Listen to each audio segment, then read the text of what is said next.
I'm having some interference here, so please mute everyone else. Our second panelist is Mr. Raniel Aledo. Raniel Aledo is a retired US Army officer who was stationed in Europe for almost 5 years. Ran has been a senior defense intelligence agency analyst, CIA analyst, intelligence and operations officer at the US Joint Staff at the Pentagon, DHS Director for Policy for Mexico border and advisor to Afghan police in Kabul in Afghanistan.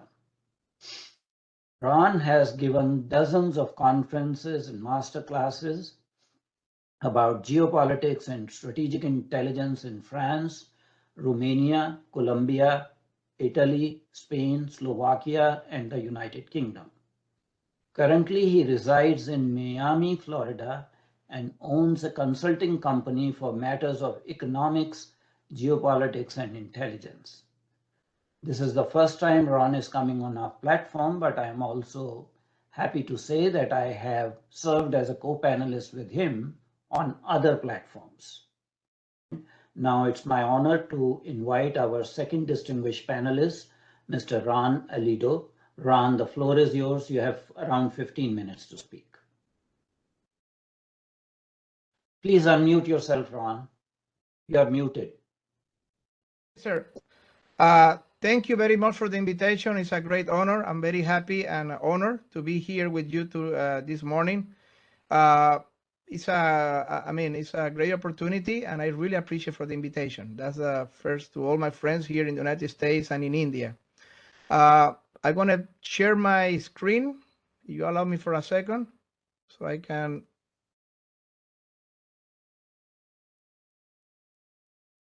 Can you see my screen, gentlemen? Can you see my presentation? Yes, we can. We can. Okay, awesome.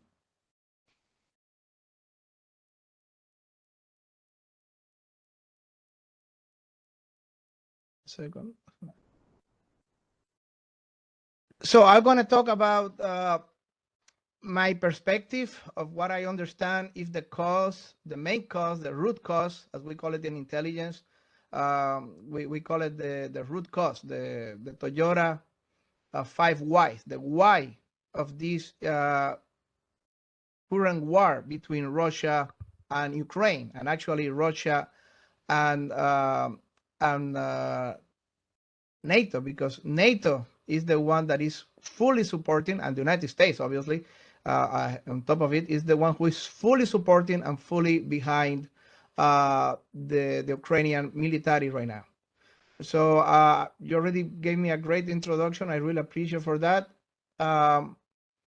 This is my contact, but later on I will share it with you for all those that are interested, my YouTube channel.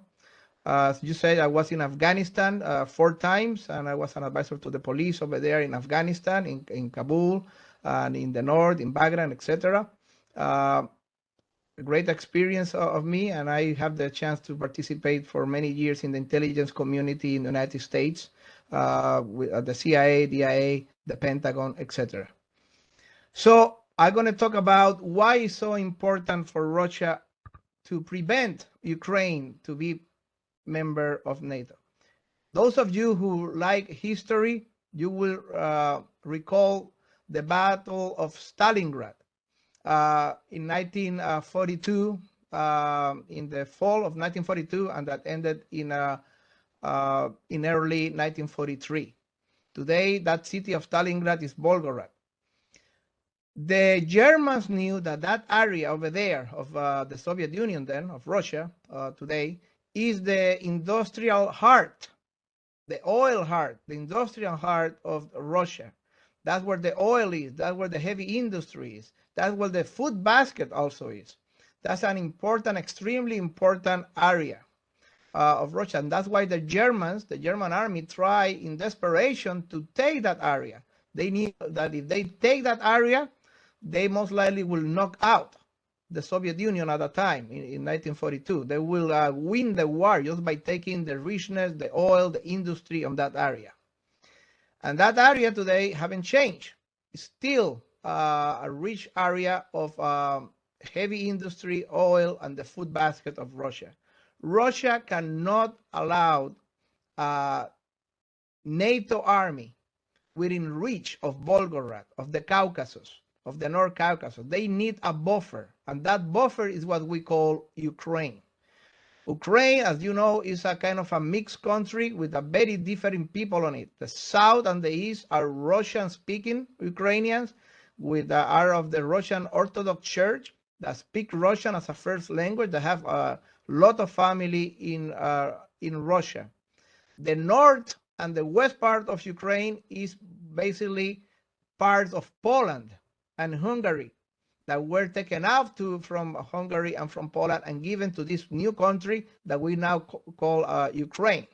But basically, that people on the north and the west have no relationship at all with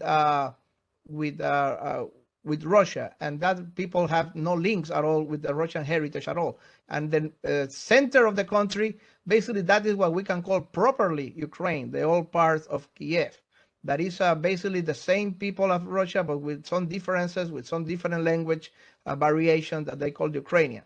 But that is basically the thing that Russia can never allow to have in their borders. A NATO country with a NATO army, with missiles looking at Moscow in a few minutes, with an army ready to take Volgograd, to do exactly what the Germans tried to do back in 1942, taking Stalingrad. The root cause of all this issue goes to 1996, believe it or not. 1996, the Soviet Union is no more, the Warsaw Pact is no more, and there was a big discussion at the White House at the time. What are we going to do? Should we push to expand NATO or not? And a lot of people at the Bill Clinton White House told him not to expand NATO, that will be the foolish thing to do, a very fool and irrational thing to do that will challenge Russia, that will raise the rage and the fury of Russia, that will provoke Russia. But there were other people at the White House in the Bill Clinton in 1996 that told him, no, we need to expand to the east. We need to take over those countries of the former Warsaw Pact. We need to talk the Eastern European countries. Why? Because if not, then we will have no influence over those countries. We will have no way to influence them, to actually to manage them, actually ways to tell them what to do. The Europeans, the French will do that, the Germans will do that, the British will do that, but we will not be able to do that. But we are in NATO, so if we expand NATO, then we automatically, some way, somehow, will become kind of the bosses of those little poor countries of the East. Those countries are poor. Those countries, they need guidance. And if they join NATO, then we will have a heavy influence over them. They will be begging us for economic help. They will be begging us for military aid. They will be begging us for us to station U.S. soldiers in their countries, and in that way we will manipulate them. So Clinton was not sure what to do, but then came the 1996 elections, and he was kind of worried about the elections of 1996, and he realized people on his staff told him, listen, if we expand NATO to the east, there are a lot of Polish people here in the United States, a lot of Hungarian people in the United States, Lithuanians, people in the United States. They will be happy with you, and they will vote for you in the elections of 1996. So that decided Clinton's mind. Okay, I need to do everything I can to win these elections in 1996. And he decided to push for the expansion of NATO into Eastern Europe, regardless of the very wise advice to the contrary that he received. So basically, it was a domestic U.S. policy that Clinton did to win the elections of 1996, something that was not really that extraordinary nor important in universal history. But because of that 1996 election, Clinton did change universal history, because all presidents after Clinton, all presidents perhaps with the exception of Trump, all presidents, Obama and Bush, all presidents follow Clinton, and all presidents push for ever expansion to the east. And obviously, the big crowd, the big prize, the big first prize, the golden prize that they want to take was Ukraine. Ukraine was the #1 country that the United States wanted to control. And when I say the United States, I say NATO, but when I say NATO, I say the United States. The United States wants to control Ukraine from the very beginning. They want to have the say, the ultimate say of who governs Ukraine and how that people governs Ukraine. And everything began in 1996 with the elections of the general presidential elections. I can give you extraordinary great advice. I can be a very wise man and give you a great advice. But if you don't listen because you are a fanatic in your that are closed in your mind, in your ears, you are a fanatic in your thinking, in your ideology, doesn't matter how great advice I can give you. You are not going to listen to me. So people have been warning, just like the general said, for years and for decades that this was a fool idea. It was the idea of the fool, a foolish idea to expand NATO to the east, that we will end up with war. People say it, just like Henry Kissinger said in 2014. To Russia, Ukraine can never be just another country. Ukraine, especially the south of Ukraine and the east of Ukraine, is historic part of Russia. Is what part of all the Russias. Is part of that entity of the Russian nation, and Russia can never allow that to go away. It's essential part of their culture, of their heritage, of the links of their country. Ukraine should not join NATO, say Kissinger. John Mearsheimer, one of the great geopolitics experts in the United States, a professor of geopolitics and perhaps the greatest expert in the United States or Russia, said the West is leading Ukraine into the big problems. The end result is going to be war, and Ukraine is going to get wrecked. He said that in 2015. We are encouraging that big problem, and his prophecy became reality in 2022. Jack Matlock, ambassador to the Soviet Union from 1987 to 1991, he gave a warning in 1997 that NATO expansion was the most profound strategic blunder that could produce the most serious security threats in the Soviet Union's collapse. And his prediction was also true. That created the war that we're seeing now, and now we are fighting and we are playing with nuclear war. We are playing with Armageddon. We are playing with the Judgment Day. Not other people gave great warnings. Strop Talbot, a former Secretary of State. Many Russians see NATO as a vestige of the Cold War. This will obviously provoke the Russians. Robert Gates, the former Secretary of State of the United States, trying to bring Georgia and Ukraine into NATO was truly overreaching. It was reckless, ignoring that the Russians consider that their own national interest. We need to understand that this war that began in 2022 really did not begin in 2022. It began in 2014. Russia signed peace with Ukraine in December of 2013.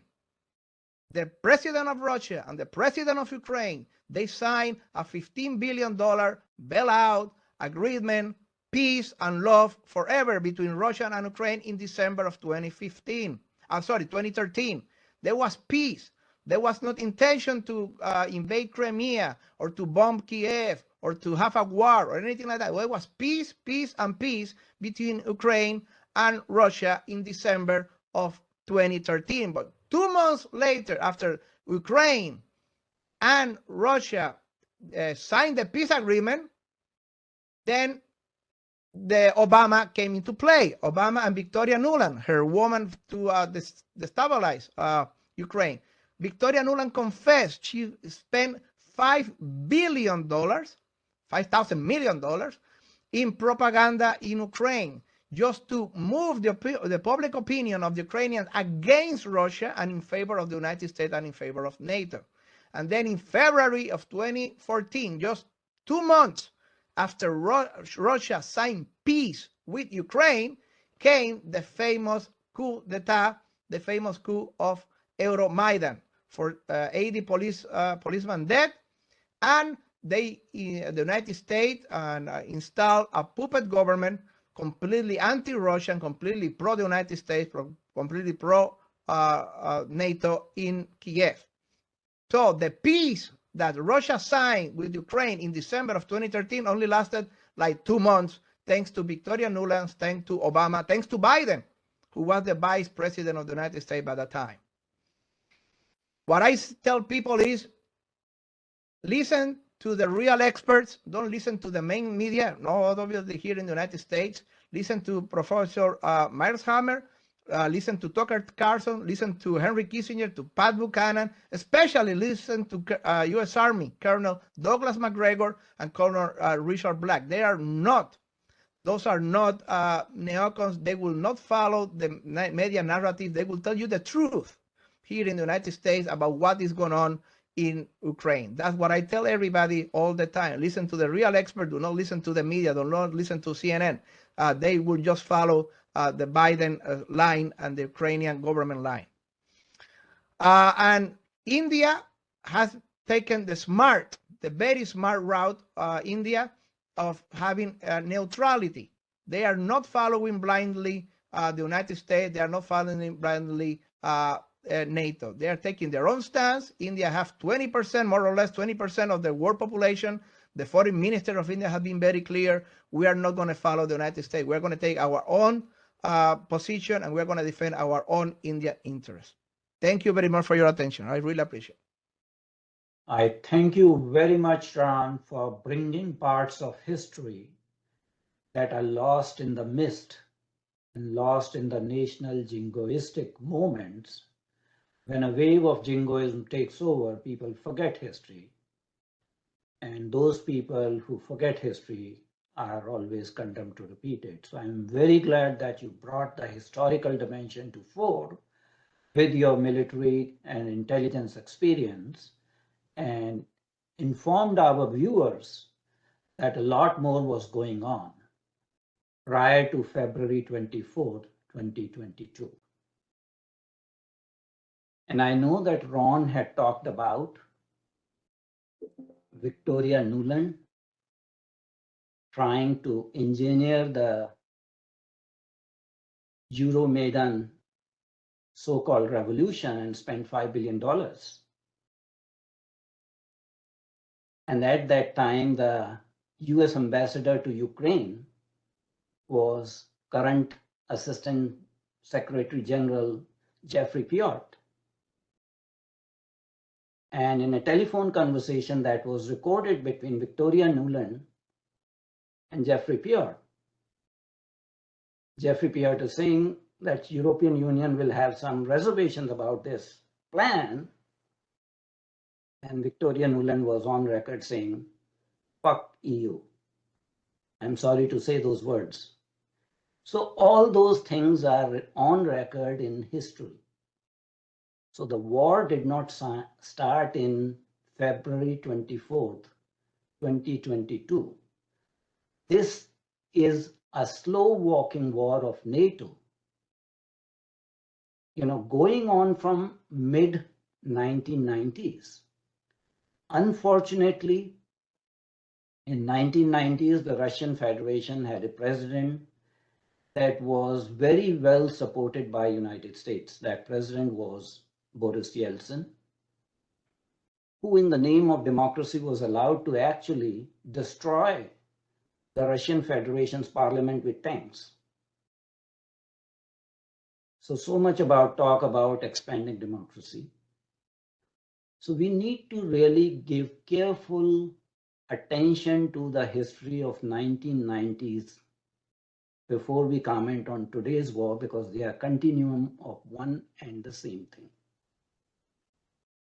The last comment before taking up these questions that I will make is Ukraine as a country was created in 1917, actually. Kiev Rus was the origin of Orthodox Russian Slavic civilization historically. The origin of current Russian Federation is actually Kiev, Rus. While both Russian Federation and Ukraine were part of the former Soviet Union, I think it was Stalin who transferred the province of Crimea from Russian Federation to Ukraine in 1954.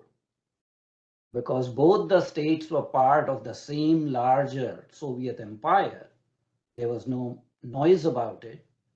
But Ukraine did not own Crimea. Crimea was part of Russian Federation, which Stalin by his decree did in 1954. So historical claim of Ukraine on Crimea was also very, very doubtful.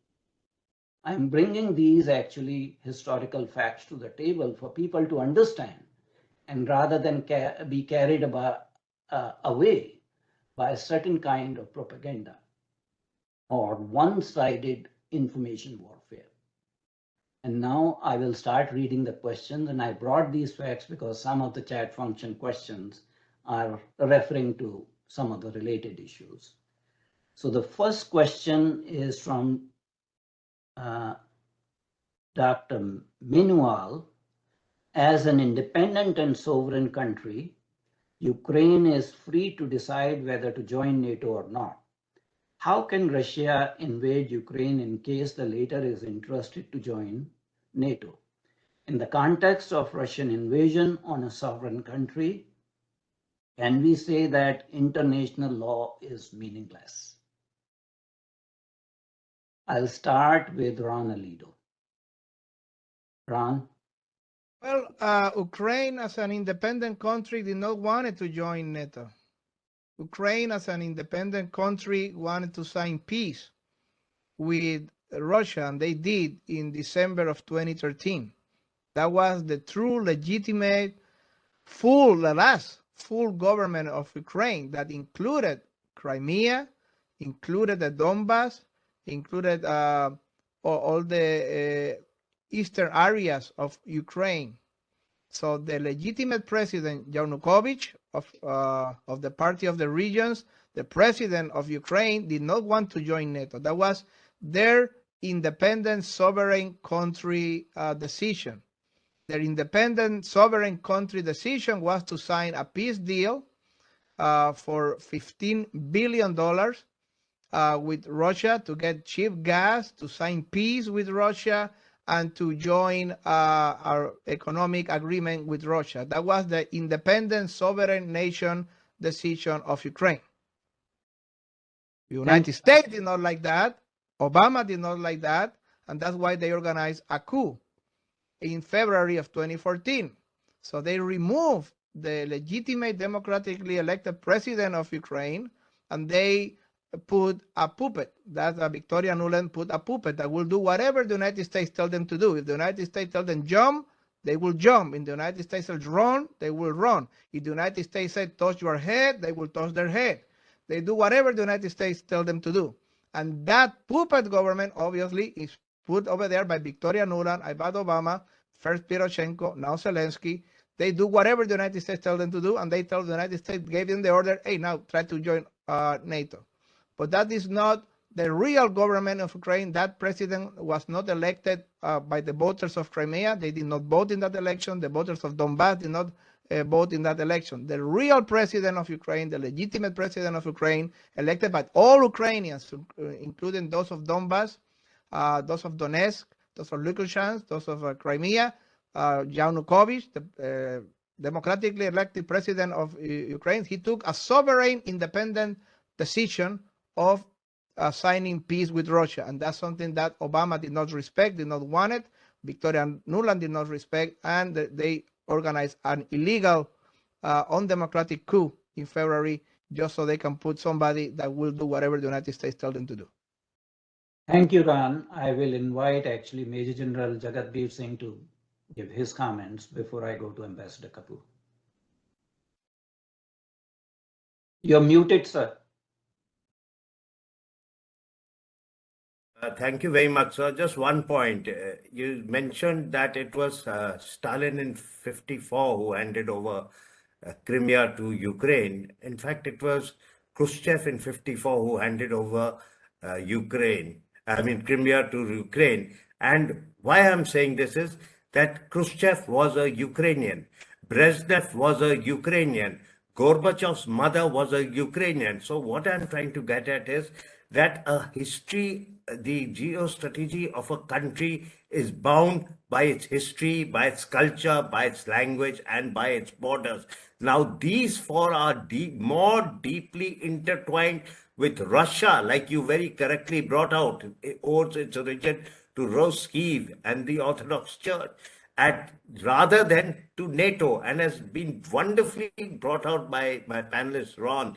He covered exactly the role of US having to play in this. And I would just like to throw a counter to this. You very correctly talked about the red lines which existed when a communist country at that time, Cuba, the Soviet Union supported it. And there was a deal that time that took place, which was not publicized then, but has come out now in the papers, which a lot of people are talking about, is that when actually President Kennedy agreed to remove missiles from Turkey as well as Greece in response to Soviet Union removing the missiles from Cuba. Now, how would the US like it if the Russia had gone and had security guarantees with Mexico or Canada, their two borders, so I mean, countries bordering them. So these are things that we have to think about, that we have to talk about. It's very right to say that, every country is a sovereign and can choose its own, take its decisions in the way it wants. But there are certain underlying factors which are not that clearly spelt out, which play a major role in influencing its decision and have a bearing on the manner in which it takes its decisions. That's all I'd like to say, sir. Thank you, Major General. I stand corrected about, Stalin versus Khrushchev, and actually you are very right on the point about the Ukrainian origins of both Khrushchev and Brezhnev. I'm going to invite Ambassador Kapoor on the same question.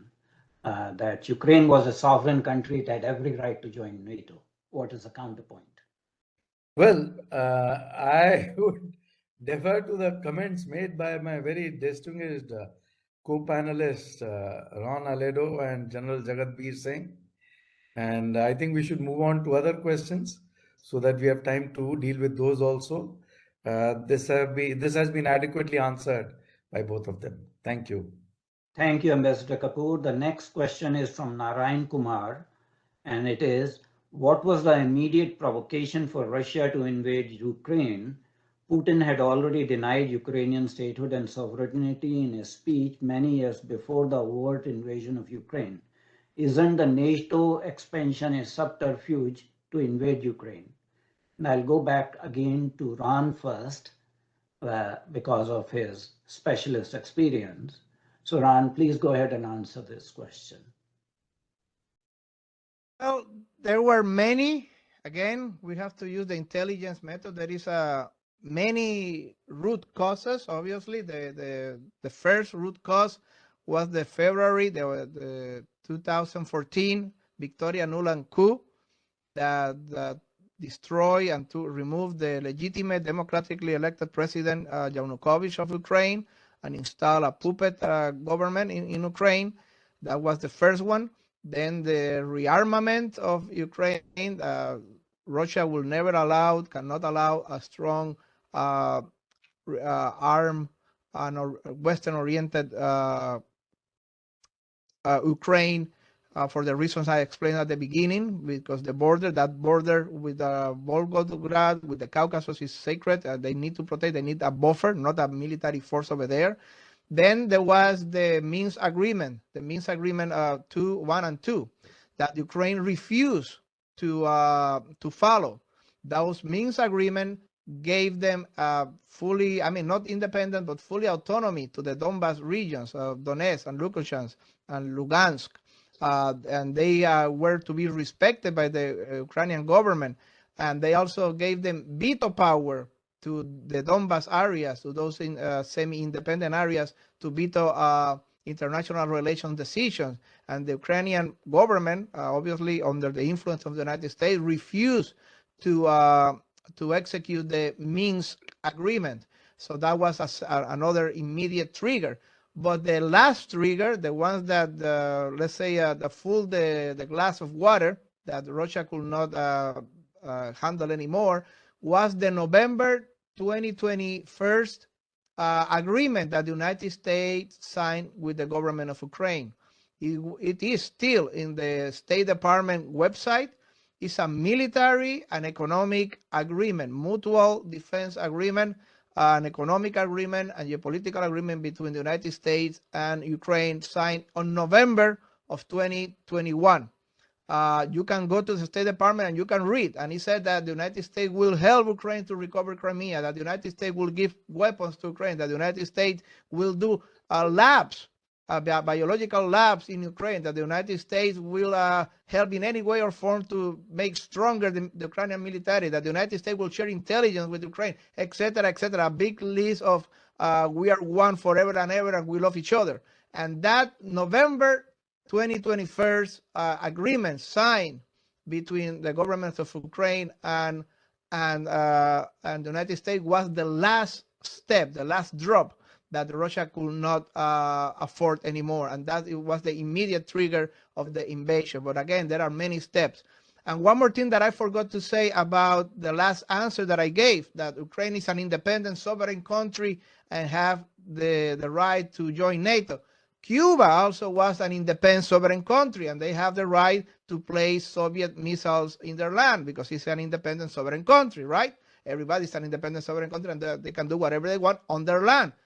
The United States did not believe so, regardless of Cuba being an independent sovereign country. And they were ready to invade Cuba and to blockade Cuba and to go to World War III in 1962 because Cuba, an independent sovereign country, wanted to put missiles in Cuba pointing to the United States. So that independent sovereign country is just up to central limits. If it's a national threat to the United States will not accept that Cuba is an independent sovereign country.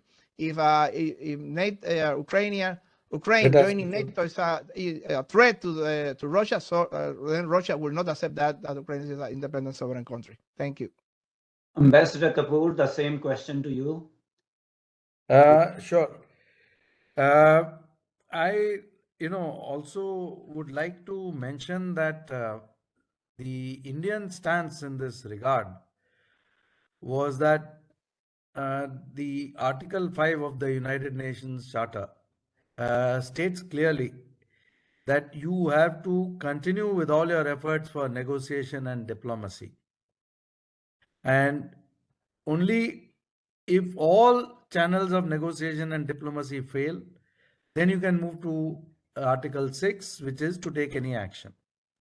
Now, for months, Russia had been stating very, very clearly that Ukraine should not become a member of NATO. Now, this could have been done unilaterally by Ukraine, by declaring in the parliament that it would not pursue its efforts to become a member of NATO, or NATO could have made a statement that they will not encourage membership of Ukraine into NATO, or the US could have made a statement to that effect.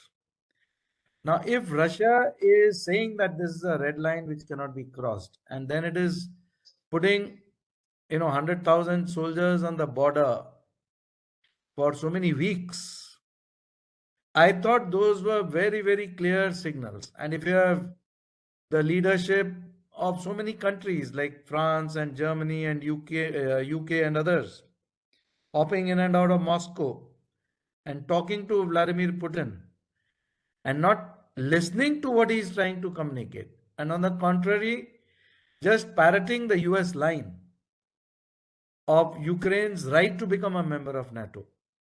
And what Ron has also mentioned currently, which I had alluded to earlier, about the Cuban Missile Crisis. So how can you apply different principles on different occasions? How are your geostrategic interests so sacrosanct that missiles cannot be placed next to your borders or near your borders or in any countries near you, but you have the full right and authority to go and place missiles in a country next to a country like Russia. So the world cannot be so one-sided. Now, this narrative, as I said earlier, does not go out to the world because the Western narrative dominates the world media. So, I would like to stop here and hand over back to you, Mr. Adityanji. My own experiences, by the way, I've had a lot of interactions with Jeffrey Pyatt, who was ambassador there in Ukraine, on a personal level when he was posted in India also, and with the Madeleine Albright before she became the Secretary of State. We were both professors at the Georgetown University at that time, and we had very interesting discussions, including on this current topic that we are discussing today. And I was quite surprised by her sort of extreme views on some of these issues. And I did try to challenge them even at that time. Okay. Thank you, Ambassador Kapoor. General Jagatbir Singh, do you have any comments on concept of sovereignty of Ukraine to join NATO? So I think this issue has been covered very well by the previous two panelists. I have very little to offer as far as comments go. It's very rightly brought out. They were moving in that direction, and there were no steps taken by the US to alleviate any fears of the concerns of Russia at that time. And an issue which has not been touched upon, but Ron will be well aware of, after 2014, once the Crimean invasion took place, there's a large in US, the NATO and Ukraine was taking place, including certain structural reforms being carried out in their army, including, arming them, training them, and some of these trainers vacated Ukraine just before the war. So, I mean, these are things which are known, and like Ambassador Kapoor has very rightly said, covered the issue of India's stance, what it says, and I'd just like to give a statement which President Macron of France has just given few days ago, and when this talk is going on, we must consider security guarantees for Russia for deployment of weapons that could threaten Russia. So, I mean, this is one stance being taken by a very senior leader within NATO, and these security, I mean, these were missing, and that is what has led to this conflict. That's what I feel, sir. I'll go to the next question, and I know a couple of panelists referred to that. What is the impact of all this on international relations and geopolitics in the rest of the world? The question asked is by Ron Jagannathan that initially Putin was seen as a bully, but now it appears that US and NATO combined are the bullies, and world is perceiving like that. And in larger, game, how would China be impacted? How others' perception of China would be impacted, and how this conflict will play out in Indo-Pacific region? What would be the reliability of US word, in Indo-Pacific region vis-a-vis China if US is, invading countries or contributing to war in Europe using NATO? So maybe Ambassador Kapoor had commented on some of this, so maybe I'll give him the first chance. Thank you very much, Dr. Adityanji. What I'd like to mention here is that the Indian perspective, again, of trying to keep Russia neutral in this, big sort of competition and confrontation between USA on one side and China on the other, with USA being supported by a certain number of countries and China being supported by a certain number of countries. Now, the moment you put Russia into a corner, and Russia is then left with no other alternative but to become closer to China. That joint capacity, Russia is it's the biggest country in the world with tremendous amount of natural resources, phenomenal talent.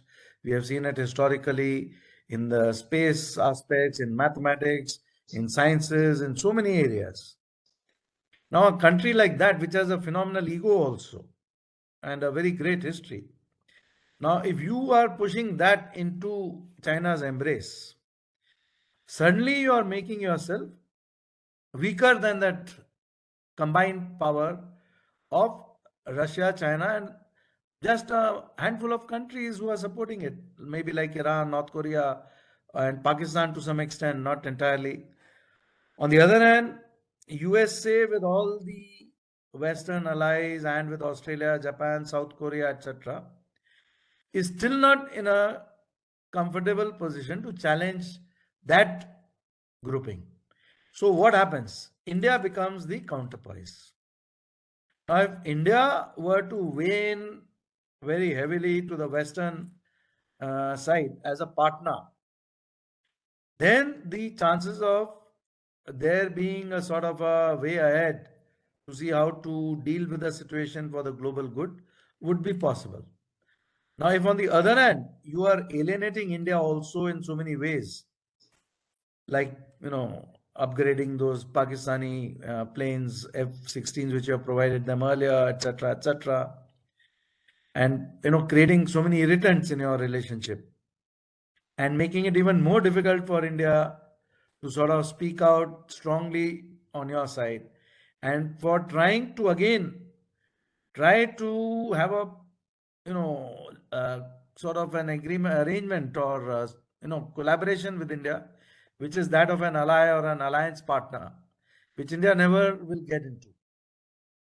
India can get into a relationship as a partner, not as an ally. So if you are not going to read those signals which are being stated so clearly, then you are making yourself weaker in the overall global geopolitical and geostrategic structure. I'll stop here. Thank you, Ambassador Kapoor. I will invite Ron Aledo to answer the same question: impact on Indo-Pacific vis-a-vis China and US of this conflict. The issue with that this affect India, and that this affect the way that this affects India, and the way this affect China, in my opinion, my humble opinion, is that despite the historic confrontation and the historic animosity between India and China, and for many reasons that we all know, and the Kashmir and the borders, etc., obviously that's an issue and confrontation that is still obviously alive today and will not go any way. The thing is that the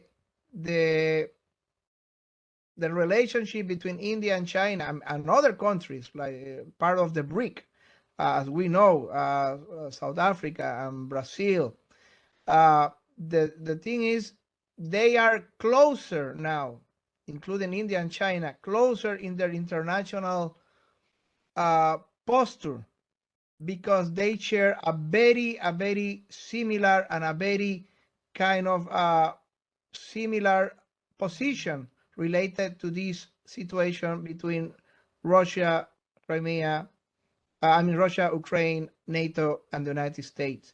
They have adopted neutrality, and a kind of friendly neutrality, actually, that tilts towards Russia. And these have put together their international economic position, specifically when trading oil, when specifically when looking to alternative to the dollar, when looking to alternative to the dominance of the European Union and the United States in economic and geopolitical issues. You need to understand something that very briefly, a German advisor to Helmut Kohl, to the Chancellor Helmut Kohl, he said recently, very recently, a few weeks ago, he said in an interview in the German television, I forgot his name, but he said something very real that we need to understand. He said, when you negotiate with the United States, I know this because I was the advisor, the close advisor for many years of Helmut Kohl in Germany. When you negotiate with the United States, and if you agree with the United States will come and give you a big hug. We love you. And they give you a hug so strong that they break your ribs. That's what the German person said. They break your ribs because the hug they give you is so strong because you agree with them. But if you disagree with the United States, they hit you with a whip immediately. And they say, how dare you? You have shame on you for disagreeing with us. And they become your enemies. And the United States tried from the very beginning for the whole world to follow them and to follow their posture and to put sanctions on Russia, everybody, and to condemn Russia and to vote against Russia in the United Nations and everybody to follow them. And there were some big countries like China and like India and like Brazil and like small ones like Hungary that say no. And later on, Saudi Arabia and even Israel, they say, no, we're not going to follow your lead on this. We have our independent position. So, and the United States obviously went furious with those countries and extremely serious. They even sent a diplomat of Indian descent. I remember a few months ago to the United States, to India, to try to persuade India to follow our lead. And India stayed firm. No, we're not going to follow you. So basically, what, in my opinion, is that because India and China and many other countries have remained independent in this position towards NATO expansion and to the war now, they have, regardless of their internal confrontation that they still have for borders, obviously, their position in global affairs, their positions in international affairs have been strengthened and have been closer. Brazil, Saudi Arabia, as I mentioned too, South Africa, they have become independent, a third force, a third way, a third wheel in this war confrontation. And they are looking for alternatives to oil, paying the dollar for oil, alternative to the dominance of the euro, alternative to the dominance of the dollar in the world markets. And they are actually creating a third campus or a third way. So I think that that's the way that it have affected more India. India have been standing independent. India have standing strong. And just like the Foreign Affairs Minister of India said, we have about 20% of the world population. We deserve and we have earned the right to have our own position. Thank you, Ron. We have plenty of more questions, but we have already run out of time. So unfortunately, I will not be able to take any more questions. I will just, sum up the whole thing by saying that every war is an unfortunate event, especially if a war is totally unavoidable. This was a preventable war. People just slow walked into this war over not few days, not few months, over more than a decade. This is the most unfortunate war that we are seeing in 21st century. And it is unfortunate that we are at this predicament. The idea is to avoid the war, not be, supporter of one side or the other side. And that is where the real diplomatic skills lie. That you do not want to drag the world to Third World War, which President of Ukraine has just said that Third World War is going to start. So this was the most unfortunate part. It is leading to food crisis elsewhere. There are food riots in certain countries. I would not name them. And those are all indirect, actually, influences of this ongoing war. I just want to make a facetious comment. And the facetious comment is that comedians like to play to the gallery. If you have real sense of citizenship, don't elect comedians as your leaders. This is what you get when you start, bringing outsiders who do not have any experience in statecraft as the leaders because you jump into the war. I may be very harsh, but history will judge and history will dub Vladimir Zelensky as quote unquote the useful idiot of the NATO in this whole conflict. Because what he has achieved is he's got his country destroyed, wrecked, and divided, which was very unfortunate. All was required is to give a guarantee that we will do to Ukraine what was traditionally called Finlandization. If Finlandization of Ukraine was done in 2014, you would not have any war at all. And unfortunately, now Finland sees a future of Ukrainization of Finland because Finland has been Finlandized. That is what we are seeing. So this story probably may not stop at this point in time. I'm highly thankful to our three distinguished panelists who took time off from their busy schedule. And I'm also highly thankful to our viewers on a Saturday morning taking more than 1.5 hours for this particular discussion. But we must discuss even, geopolitical situations like this to preserve world peace and to prevent future wars. And we have to learn from these discussions and from the lessons of history to prevent future wars.